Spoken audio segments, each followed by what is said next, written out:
11 सूत्रीय मांगों को लेकर सफाई कर्मियों की हड़ताल जारी। हड़ताल के दौरान सफाई कर्मी और चेयरमैन प्रतिनिधि और चेयरमैन पुत्र से हुई नोकझोंक। कासगंज जनपद की नगर पालिका कासगंज के सफाई कर्मी 4 महीने की तनख्वाह न मिलने पर अन्य मांगों को लेकर बीते दिवसीय हड़ताल कर धरने पर बैठ गए, जिससे नगर में गंदगी का अंबार लगा हुआ है। जगह जगह कूड़े के ढेर पड़े हुए हैं। वहीं गंदगी के अंबार और जैन समाज की शोभा यात्रा को देखते हुए आज नगर पालिका अध्यक्ष मीना माहेश्वरी और चेयरमैन प्रतिनिधि राजेंद्र बोहरे अपने समर्थकों के साथ सड़क पर झाड़ू लेकर उतर आए और सड़कों पर झाड़ू लगाने लगे। पालिका अध्यक्ष को झाड़ू लगाते देख सफाई कर्मी वहां पहुंच गए, जिससे वहां सफाई कर्मियों और पालिका अध्यक्ष के बीच तनाव का माहौल हो गया और आपस में गहमागहमी हो गई। आपको बता दें, सफाई कर्मियों का आरोप कि उनकी 4 महीने की तनख्वाह नहीं मिली, साथ ही अन्य मांगों को लेकर पालिका अध्यक्ष बीते कई महीने से टहला रहे हैं।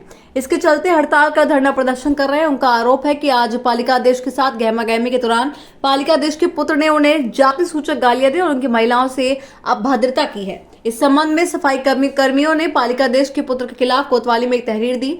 सफाई कर्मियों का कहना है कि जब तक नगर पालिका अध्यक्ष उनकी मांगों को नहीं मानेगी, तब तक हड़ताल और धरना प्रदर्शन जारी रहेगा। इस संबंध में नगर पालिका अध्यक्ष मीना माहेश्वरी का कहना, कल देर शाम आउटसोर्सिंग कंपनियों की 1 महीने की तनख्वाह भेज दी गई है, साथ ही अन्य मांगों को पूरा किया जाएगा। उनका कहना, सफाई कर्मी इन लोगों की बातों में आकर हड़ताल कर रहे हैं। नगर के सभी भाइयों को, माता और बहनों को मेरा प्रणाम स्वीकार हो। भाइयों, कुछ निजी स्वार्थ के लोगों ने, जो हमारे यहाँ नगर पालिका में कर्मचारी भी नहीं है, उनके परिवार के भी कोई हमारे यहाँ कर्मचारी नहीं है, कुछ हमारे नगर पालिका के कर्मचारियों को भड़काकर बहकावे में लाकर जो नगर की व्यवस्था, सफाई व्यवस्था में व्यवधान डाला है कल और आज, वो बिल्कुल अनैतिक है, ठीक नहीं है। नगर हमारा सबका है, वो भी हमारे परिवार के सदस्य हैं, नगर पालिका परिवार के सदस्य हैं। उनकी हर समस्या का समाधान स्थानीय अधिकारी और चेयरमैन ने किया है। लगभग 15 महीने के अंदर जो पिछला 15-20 साल का जो इनका पैसा था, 5 करोड़ से अधिक रुपया हम इनका दे चुके हैं। इनका सारा मामला निपटा चुके हैं। कुछ पैसा 7-8-10 लाख जो भी रह गया है, उसके भी बिल बन चुके हैं। सारी शर्तें इनकी मान ली गई हैं। उसके बावजूद भी अपने निजी स्वार्थों के कारण ये जो व्यवस्था खराब कर रहे हैं, वो ठीक नहीं है। आज भी स्वच्छता पखवाड़े के अंतर्गत जो पखवाड़ा चल रहा है, उसके अंतर्गत चेयरमैन साहब, मैंने स्वयं, अन्य सभी कार्यकर्ताओं ने स्वच्छता पखवाड़ा के अंतर्गत नजरी गेट पर सफाई अभियान चलाया था।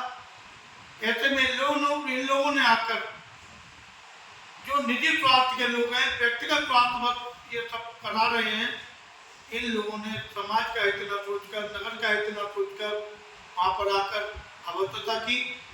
चेयरमैन साहब के साथ भी अभद्रता की, मेरे साथ भी अभद्रता हुई और अन्य जो कार्यकर्ता थे हमारे, उनके साथ भी अभद्रता की है। ये राष्ट्रीय कार्यक्रम था, पूरे देश के अंदर मनाया जा रहा था। इसको उन्होंने बातिल करके अच्छा काम नहीं किया।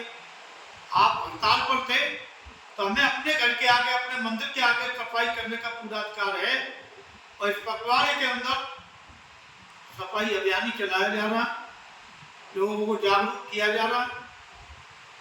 तो मेरा कहना यह है, नगर के सभी लोगों से कहना यह है, इनका हमारे ऊपर कोई भी ज्यादा देनदारी नहीं है। 5 करोड़ से अधिक हम इनकी निपटा चुके हैं। कोई भी तनख्वाह केवल जो आउटसोर्सिंग पर रखे जाते हैं, ठेकेदारी पर रखे जाते हैं, लगभग 152 कर्मचारी, जो कि इनका महीना 15 दिन लेट होता है, 2 वेतन इनके रह गए हैं। उसकी भी हमारी तैयारी चल रही है, क्योंकि उसका वेतन ठेकेदार डालता है, ठेका दिया जाता है और ठेकेदार को 15-20 दिन लेट भी हो जाते हैं या नेट नहीं चलता, या जो भी समस्या है। एक तनख्वाह तो हम कल ही डाल के चुके हैं इन लोगों की। 2 तनख्वाह के लिए हम प्रयास करते हैं कि इनको जल्दी से जल्दी देंगे, लेकिन इनका जो आचरण है, अरे नगर पालिका की समस्या नगर पालिका के अंदर निपटनी चाहिए। लोगों को भ्रमित कर रहे हैं कि 6-6 महीने से हमें तनख्वाह नहीं मिली, हम गरीब लोग हैं, हम मर जाएंगे या गरीबों को मरवा दे रहे हो। ये जो नगर में प्रचार कर रहे हैं वो ठीक नहीं है। मैं स्पष्ट कहना चाहता हूँ, अपने नगर के लोगों को बता देना चाहता हूँ कि हम पर, नगर पालिका पर अब कोई कर्जा इन लोगों का बाकी नहीं है। जहाँ तक कि हमने जो 15-15, 20-20 लाख और 10-10 लाख और 5-5 लाख जिसके निकल रहे थे, और पिछले 2 महीने पहले हमने ये जो सादा जोड़ी विद्यालय महाविद्यालय है उसमें सभी को बुलाकर बांटा है, दिया है, इनके खाते में सब भेजा गया है। ये गुमराह करने का काम कर रहे हैं, नगर की जनता के साथ छलाव कर रहे हैं, नगर की जनता को गुमराह करने का काम कर रहे हैं। ये ठीक नहीं है। आप हम सब एक हैं, इनके साथ ये भी हमारे परिवार के सदस्य हैं। नगर पालिका परिवार, नगर पालिका का कर्मचारी जो बेमेत हो गया या जो गलत रास्ते पर चला गया, उससे भी मैं कहना चाहता हूँ कि इनके बहकावे में ना आए। ये अपनी नेतागिरी चमकाने के लिए, अपने को ऊपर रखने के लिए, आपको ये दिखाने के लिए हम करा देंगे, ये सब ठीक नहीं है। नगर पालिका का हल, नगर पालिका के कर्मचारी का हल नगर पालिका है, ईओ साहब है, चेयरमैन साहब है, वहाँ तक आप अपनी बात पहुँचाएं, किसी बहकावे में ना आए, गलत रास्ते पर न जाए और काम पर लौटें। नगर की व्यवस्था गड़बड़ हो रही है क्योंकि बीमारियों का डर है। स्वच्छता पखवाड़ा चल रहा है, बारिश होकर चुकी है। आप सभी से हम कहना चाहते हैं, आप अपने अपने काम पर आएँ और जिन लोग ज़्यादा ही अधिक कुछ बदतमीजी कर रहे हैं, व्यवहार गलत कर रहे हैं, वो ठीक नहीं है। इतना ही मैं कह देना चाहता हूँ। धन्यवाद। जय हिंद, जय भारत। आपका अपना राजेंद्र कुमार भौरे, पूर्व नगर पालिका अध्यक्ष कासगंज।